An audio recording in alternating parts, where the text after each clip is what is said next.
संगमनेर दोन्ही आमदारांच्या वेळोवेळी होतोय कलंगी तुरा आणि श्रेय वादातून प्रत्येक वेळी होते 13 मेरी। आज डॉक्टर बाबासाहेब आंबेडकर यांच्या जयंती निमित्ताने पुत्र या ठिकाणी मान्यवरांचे भाषणे सुरू असताना मुद्दामून महायुतीचा डीजे जोरजोरात वाजत होता व मान्यवरांच्या मनोगते व्यक्त करताना मोठ्या प्रमाणात अडथळे निर्माण येत होत्या।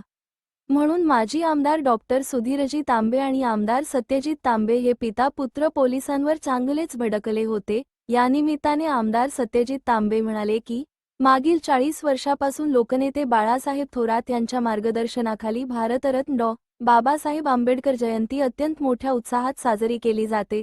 थोरात तांबे परिवार हा कायम लोकशाही मानणारा व डॉ. बाबासाहेब आंबेडकर यांचे विचार जोपासणारा आहे आणि यापुढेही हाच विचार जोपासला जाईल असे ते म्हणाले। तर डॉ. बाबासाहेब आंबेडकर यांच्या विचारांची सुरुवात घरापासून करा, घरात विचार आले तर देशात येतील असे आमदार तांबे म्हणाले। यावेळी डॉक्टर बाबासाहेब आंबेडकर प्रतिष्ठानचे विविध पदाधिकारी व मान्यवर कार्यकर्ते, महिला, युवक मोठ्या संख्येने उपस्थित होते। स्टार भारतरत्न डॉक्टर बाबासाहेब आंबेडकर पूर्णाकृती व छत्रपती शिवाजी महाराजांचा अश्वारूढ पुतळा होणार। लोकनेते बाळासाहेब थोरात यांच्या मार्गदर्शनाखाली संगमनेर बसस्थानकावर छत्रपती शिवाजी महाराजांचा भव्य अश्वारूढ पुतळा, याचबरोबर या ठिकाणी भारतरत्न डॉ. बाबासाहेब आंबेडकर यांचा भव्य पूर्णाकृती पुतळा उभा करण्यात येणार आहे। शेजारी संविधान भिंत निर्माण केली जाणार असून छत्रपती शिवाजी महाराज यांचा पुतळा असलेल्या जागेवरती 100 फूट तिरंगा झेंडा उभा करण्यात येणार आहे। माळीवाडा परिसरात महात्मा फुले व सावित्रीबाई फुले यांचा पुतळा उभा केला जाणार आहे। यासाठी नगरपालिकेच्या पहिल्याच मीटिंगमध्ये हा ठराव मंजूर करण्यात आला असून हा सर्व परिसर राष्ट्रप्रेमाचा विचार देणारा ठरेल असे आमदार सत्यजित तांबे यांनी सांगितले। संगमनेर दोन्ही आमदारांच्या वेळोवेळी होतोय कलंगी तुरा आणि श्रेय वादातून प्रत्येक वेळी होते 13 मेरी। आज डॉक्टर बाबासाहेब आंबेडकर यांच्या जयंती निमित्ताने पुत्र या ठिकाणी मान्यवरांचे भाषणे सुरू असताना मुद्दामून महायुतीचा डीजे जोरजोरात वाजत होता व मान्यवरांच्या मनोगते व्यक्त करताना मोठ्या प्रमाणात अडथळे निर्माण येत होत्या। म्हणून माजी आमदार डॉक्टर सुधीरजी तांबे आणि आमदार सत्यजित तांबे हे पिता पुत्र पोलिसांवर चांगलेच भडकले होते। या निमित्ताने आमदार सत्यजित तांबे म्हणाले की मागील 40 वर्षापासून लोकनेते बाळासाहेब थोरात यांच्या मार्गदर्शनाखाली भारतरत्न डॉ. बाबासाहेब आंबेडकर जयंती अत्यंत मोठ्या उत्साहात साजरी केली जाते। थोरात तांबे परिवार हा कायम लोकशाही मानणारा व डॉ. बाबासाहेब आंबेडकर यांचे विचार जोपासणारा आहे आणि यापुढेही हाच विचार जोपासला जाईल असे ते म्हणाले। तर डॉ. बाबासाहेब आंबेडकर यांच्या विचारांची सुरुवात घरापासून करा, घरात विचार आले तर देशात येतील असे आमदार तांबे म्हणाले। यावेळी डॉक्टर बाबासाहेब आंबेडकर प्रतिष्ठानचे विविध पदाधिकारी व मान्यवर कार्यकर्ते, महिला, युवक मोठ्या संख्येने उपस्थित होते। स्टार भारतरत्न डॉक्टर बाबासाहेब आंबेडकर पूर्णाकृती व छत्रपती शिवाजी महाराजांचा अश्वारूढ पुतळा होणार। लोकनेते बाळासाहेब थोरात यांच्या मार्गदर्शनाखाली संगमनेर बसस्थानकावर छत्रपती शिवाजी महाराजांचा भव्य अश्वारूढ पुतळा, याचबरोबर या ठिकाणी भारतरत्न डॉ. बाबासाहेब आंबेडकर यांचा भव्य पूर्णाकृती पुतळा उभा करण्यात येणार आहे। शेजारी संविधान भिंत निर्माण केली जाणार असून छत्रपती शिवाजी महाराज यांचा पुतळा असलेल्या जागेवरती 100 फूट तिरंगा झेंडा उभा करण्यात येणार आहे। माळीवाडा परिसरात महात्मा फुले व सावित्रीबाई फुले यांचा पुतळा उभा केला जाणार आहे। यासाठी नगरपालिकेच्या पहिल्याच मीटिंगमध्ये हा ठराव मंजूर करण्यात आला असून हा सर्व परिसर राष्ट्रप्रेमाचा विचार देणारा ठरेल असे आमदार सत्यजित तांबे यांनी सांगितले। सुंदर बाबासाहेब नेहमी सांगायचे की तुम्ही उत्तम पोशाख घातला पाहिजे आणि माघारी सर नेहमी सूट घालायची। तर माघारी सरांची आठवण त्या ठिकाणी येते, त्यांची परंपरा, त्यांचा विचार। आमचे मित्र शशिकांत माघारे त्या ठिकाणी पुढे नेत आहेत। मी खऱ्या अर्थाने या सर्व समितीच्या मनापासून अभिनंदन करतो। आपण आज भास्करराव बागुल आदरणीय भाऊसाहेब थोरातांपासून एक निगर्वी व्यक्तिमत्व कसं असावं, एक निगर्वी आणि समाजाला समर्पित व्यक्तिमत्व कसं असावं याचं अत्यंत उत्तम उदाहरण म्हणजे भास्कररावजी बागुल साहेब आहे। अतिशय चांगल्या पद्धतीने त्यांनी आदरणीय दादांच्या बरोबरीने सहकार्यात काम केलं। अनेक संस्थांवर दादांनी त्यांना काम करण्याची, संचालक म्हणून काम करण्याची संधी त्यांना दिली। तेव्हा असं एक निगर्वी आणि मनाने अत्यंत स्वच्छ असलेले भास्कररावजी बागुल आणि त्यांच्या धर्मपत्नी ते उपस्थित आहेत। तर त्यांचाही ते जीवनगौरव आपण केला आहे, त्याबद्दल मी त्यांना या ठिकाणी मनापासून त्या ठिकाणी त्यांचं अभिनंदन करतो। त्याचप्रमाणे आपण महाराष्ट्रातील छात्र भारती या संघटनेचा राज्याचा जो अध्यक्ष झालेला आहे तो या ठिकाणी आमचे मित्र अनिकेत घुले. तर म्हणजे अनिकेतचं सुद्धा आपण खूप अभिनंदन केलं. मी तुमच्या मनापासून त्या ठिकाणी कौतुक करतो की आपण अनिकेतचं या कारण तो तरुण आहे, आज राज्यभर फिरतोय आणि एक पुरोगामी विचाराचा झेंडा खांद्यावर घेऊन तो फिरत आहे, लढाऊ आहे, संघर्ष देत असतो, कुठल्याही अन्यायाविरुद्ध उभा राहत असतो. असा एक संघर्षशील असं त्यांचं व्यक्तिमत्व आहे. मी त्यांचं या निमित्ताने मनापासून अभिनंदन करतो. आणि खरं तर खूप बोलण्यासारखं आहे, परंतु वेळ खूप झालेला आहे ना, आपण कोणी सांगण्याची गरज नाही. बाबासाहेब आंबेडकर हे खूप खूप मोठे होते. मी सहज आता पाहत होतो की बाबासाहेबांचं परदेशात आपल्याकडे तर सर्वात अधिक स्मारक कुणाचं असतील, पुतळे कुणाचे असतील तर ते डॉक्टर बाबासाहेब आंबेडकर आणि महात्मा गांधींचे या देशामध्ये. हा सेतू हिमाचल अगदी काश्मीरपासून तर कन्याकुमारीपर्यंत त्यांचे पुतळे आहेत, त्यांची स्मारकं आहेत, ते इतके लोकांच्या हृदयामध्ये बसलेले आहेत.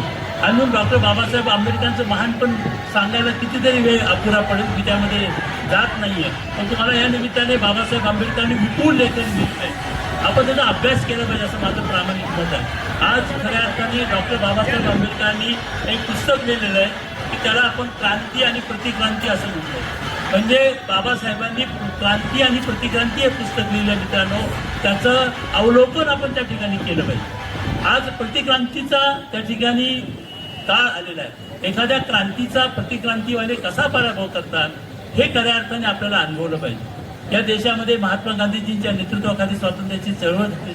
महात्मा गांधीजींनी हा समतेचा विचार, मानवतेचा विचार त्या ठिकाणी काँग्रेसच्या माध्यमातून नेला. महात्मा गांधीजी नंतर बाबासाहेब आंबेडकर यांनी एकत्र काम केलं. तरी अनेकांचे त्यांच्याबद्दल काही लोकांना वाटतं मतभेद नव्हते, त्यांचा विचार एकच होता. मांडण्याची पद्धत थोडी वेगळी असेल, पण बाबासाहेबांनी स्वतः हे सर्व चटके भोगलेले होते. आणि म्हणून बाबासाहेब आंबेडकरांचं महात्मा गांधीजी खूप आदर करायचे, प्रचंड आदर महात्मा गांधीजी यांच्या मनामध्ये होता. आणि त्यांची इच्छा होती की राज्यघटना ही बाबासाहेब आंबेडकरांनी लिहिली पाहिजे. त्यांची इच्छा होती की बाबासाहेब आंबेडकरांच्या पहिल्या मंत्रिमंडळामध्ये सहभाग झाला.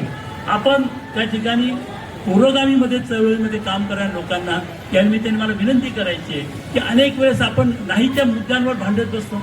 आपण कधी शुद्धीवर येणार आहोत? आज खऱ्या अर्थाने आता सगळेच अडचणीत आलेले आहेत, सगळेच संपत चाललेले आहे, परंतु आमचा अहंकार काही त्या ठिकाणी संपत नाही. आणि अहंकारावर आणि कमी माहितीवर आपण त्या ठिकाणी एकमेकांची कुठतरी चुकीच्या पद्धतीने, समाज साधा असतो, भोळा असतो, त्याचं एवढं वाचन नसतं.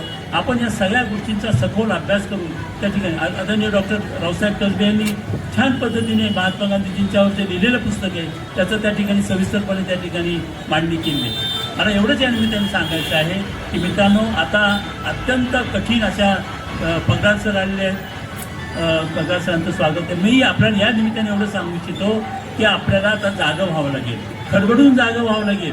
आणि जे झोपलेले आहेत त्यांना जर हलवून जागं करा, कारण नाहीतर उद्या ही राज्यघटना तुम्हाला ते तसंच दिसेल, तिच्यातला आत्मा काढून घेतलेला असेल. ही लोकशाही तशीच दिसेल, तिच्यातला आत्मा काढून घेतलेला दिसेल. आणि म्हणून आपल्याला जर जो बाबासाहेबांचा विचार आहे तो जर आपल्याला त्या ठिकाणी टिकवायचा असेल, पुढे न्यायचा असेल, आणि विशेषतः आपल्याला जे काही या लोकशाहीच्या माध्यमातून बहुजन समाजाला, वंचित घटकाला जे काही देण्यात आलं बाबासाहेबांच्या राज्यघटनेच्यामुळे मिळालेलं आहे ते काढून घेण्याचा पद्धतशीर प्रयत्न त्या ठिकाणी चालू आहे. ही लोकशाही सुद्धा त्यांना मान्य नाही.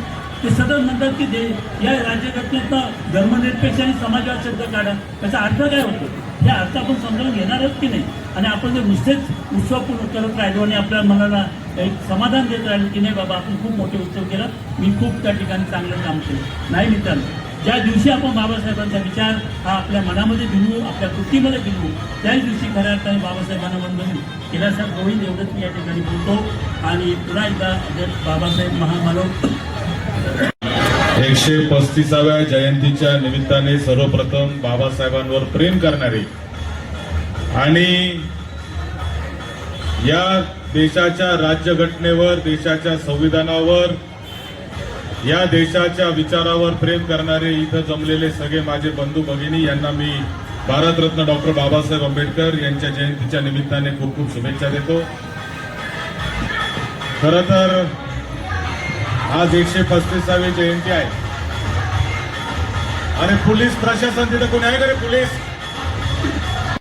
मागाडे सरांनी चालू केला आणि बाबासाहेबांचे गाणे सोडून भलतेच गाणे लावायचे.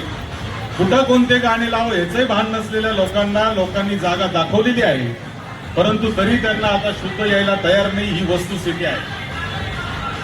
आणि म्हणून तिथं जर पोलीस कोणी असेल तर तो डीजे तातडीने बंद करा. जोपर्यंत हा कार्यक्रम होत नाही तोपर्यंत डीजे चालू ठेवू नका. त्याच्यानंतर तुम्हाला काय डीजे चालवायचा तो चालवा. इथं जे व्याख्यान होणार आहे ते व्याख्यान झाल्यानंतर तुम्हाला काय डीजे चालवायचा तो चालवा.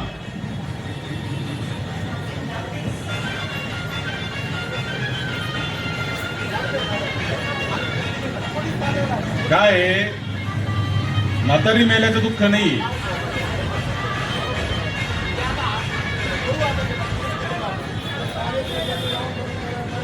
आणि हा कार्यक्रम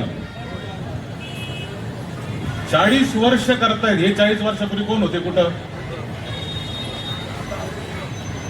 त्यामुळं मी अधिक काही बोलणार नाही, कारण व्याख्यात्यांचं व्याख्यान ऐकायचंय. मी तुम्हाला एकच गोष्ट सांगतो की आमचा परिवार हा परमपूज्य भारतरत्न डॉक्टर बाबासाहेब आंबेडकरांच्या विचारावर काम करणारा परिवार आहे.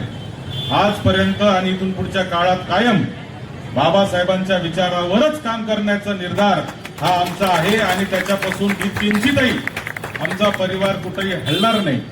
मी 14 एप्रिल 2024-25 ला या ठिकाणी आलो होतो. शशी मागाडे सर, गौतम गायकवाड, आपण सगळ्यांनी मागणी केली होती की बाबासाहेबांचा या ठिकाणी पूर्णाकृती पुतळा आपल्याला बसवायचा आहे.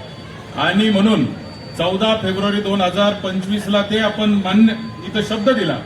14 फेब्रुवारी 2026 ला आजच्याच दैनिक लोकमत मध्ये या स्मारकाचं निवेदन देखील प्रकाशित झालेली आहे. आजच्याच लोकमत मध्ये याचं टेंडर आलेलं आहे. आणि परमपूज्य डॉक्टर बाबासाहेब आंबेडकरांचं यथोचित स्मारक छत्रपती शिवाजी महाराजांचं बस स्थानकावर अश्वारूढ पुतळा आणि जुन्या शिवाजी महाराजांच्या पुतळ्याच्या जागी शहीद स्मारक असं या परिसरामध्ये आपण एक डेव्हलपमेंट नगरपालिकेच्या वतीने करतोय. त्याचं चित्र देखील आपल्याला या ठिकाणी लावलेलं आहे. महात्मा ज्योतिबा फुले आणि सावित्रीबाई फुलेंचं माळीवाड्यामध्ये त्यांचा देखील त्या ठिकाणी स्मारकाचं आपण केलंय. नगरपालिकेची निवडणूक झाल्यानंतर पहिल्याच बैठकीत या सगळ्या महापुरुषांच्या स्मारकासाठी आपण निर्णय घेतला. ही जी जागा तिथं पडकी खोली जी तुम्हाला दिसती आहे तो जुना चेक नाका आहे. ती जागा देखील आपण या स्मारकाला अटॅच करतो आहे. स्मारक मोठं करतो आहे आणि तिथे संविधान भिंत आपण बांधतो आहे. त्या संविधान भिंतीच्या पार्श्वभूमीवर बाबासाहेबांचा त्या ठिकाणी पूर्णाकृती पुतळा असणार आहे. आणि म्हणून इथून जाणाऱ्या येणाऱ्या प्रत्येकाला छत्रपती शिवाजी महाराजांचे विचार असतील, परमपूज्य डॉक्टर बाबासाहेब आंबेडकरांचे विचार असतील आणि इथं 100 फुटी तिरंगा झेंडा उभा करून या देशाचे विचार असतील, असे सगळे विचार इथून येणाऱ्या जाणाऱ्या प्रत्येक माणसाला इथं प्रेरणा देतील अशा पद्धतीचा विचार आपण या निमित्ताने केलेला आहे. आणि म्हणून मी अधिकचा जास्त काय बोलणार नाही, परंतु आपल्याला एवढंच सांगेल की या देशाला आणि या देशाला तर लांब राहू द्या, देशाची चर्चा नंतर करू. या गावाला डॉक्टर बाबासाहेब आंबेडकरांच्या विचाराची गरज आज जास्त निर्माण झालेली ही वस्तुस्थिती आहे. आणि देशाच्या गप्पा मारण्यापेक्षा आणि जगाच्या गप्पा मारण्यापेक्षा आपल्या घरापासून आपण डॉक्टर बाबासाहेब आंबेडकरांचा विचार कसा अंमलात आणतो ह्याचा पहिला चर्चा आपण खऱ्या अर्थाने केली पाहिजे. आपल्या घरात जर बाबासाहेब आले तर देशात आणि जगात आपोआप येणार आहे. आपलं काय झालंय, आपण इथं बसून जगाची चिंता करतोय. त्यामुळं आपण आपल्यापासून सुरुवात करावी आणि परमपूज्य डॉक्टर भारतरत्न डॉक्टर बाबासाहेब आंबेडकरांचे विचार आपण प्रत्येकाने आचरणात आणावे अशी मला आपल्याला या निमित्ताने विनंती करायची आहे. आपण सगळेजण इथं दरवर्षी येतात. दरवर्षी इथं लोक येणाऱ्यांची एक वेगळा वर्ग आहे. आंबेडकरी चळवळीमधले लोक इथं येतात म्हणजे येतात, ते इथं विचार ऐकतात. आज त्या निमित्ताने इथे आमचे तसं पाहिलं तर आजोबाच लागणारे भास्करराव बागुल यांना जीवन गौरव पुरस्कार आपण दिलेला आहे. त्याचबरोबर अनिकेत घुले सारख्या युवक कार्यकर्त्याला देखील आपण समाज पुरस्कार या ठिकाणी दिलेला आहे. मला सांगितलं पाहिजे की आमची जडणघडण जी आहे ती इथं माणिकराव यादव बसलेले आहेत. हे माणिकराव यादव म्हणजे बाळासाहेब थोरातांचे बांधभाऊ आहेत. म्हणजे मला जेव्हा कळायला लागलं तेव्हा कळालं की हा आपला काही सक्का मामा नाहीये. नाहीतर लहानपणापासून माणिकराव यादव हा आमचा मामाच आहे. कोणत्याही सुट्टीला गेलो तर माणिकरावच्याच घरी आम्ही जाणार, अशा पद्धतीचे आमचे संबंध आहेत. बाळासाहेब गायकवाड आता आज आपले इतर कार्यक्रमाला आले नाही, पण मी मागे पण एकदा किस्सा सांगितला होता की रामदास आठवले मला एकदा एका विमानतळावर भेटले आणि रामदास आठवलेंना मी सांगितलं की आठवले साहेब मी संगमनेरचा आहे. ते म्हणले बरं कुठला आहे? म्हणलं संगमनेरचा आहे साहेब. म्हणले कोण? म्हणलं बाळासाहेबांचा भाचा आहे. ते म्हणजे कोणते बाळासाहेब? म्हणलं बाळासाहेब गायकवाड. त्याने माझ्याकडे खालून वर पाहिलं. म्हणजे हा कोणत्याच अंगारंगाने कुठंच बाळासाहेबाचा भाचा वाटत नाही. मग मी त्यांना सांगितलं की बाळासाहेब गायकवाड जे आहेत ते आमचे मामा आहेत. मी बाळासाहेब थोरातांचा भाचा जरी असलो तरी आम्हाला लहानपणापासून हे सगळे अवतीभोवती आमचे जे लोक होते ते आमचे मामा होते आणि त्याच पद्धतीने आमची जडणघडण झालेली आहे. अशा संस्कृतीतून वर आलेलो आम्ही सगळे लोक असल्यामुळे मला तुम्हाला एवढंच सांगायचंय की ही संस्कृती जपणं हे आपलं तुमचं आमचं सगळ्यांचं काम आहे. ही संस्कृती पुढे घेऊन जाणं तुमचं आमचं सगळ्यांचं काम आहे. आणि म्हणून पुन्हा एकदा परमपूज्य डॉक्टर बाबासाहेब आंबेडकर यांच्या जयंतीच्या निमित्ताने आपल्या सगळ्यांना शुभेच्छा देतो, बाबासाहेबांना अभिवादन करतो आणि थांबतो. जय हिंद, जय महाराष्ट्र, जय भीम.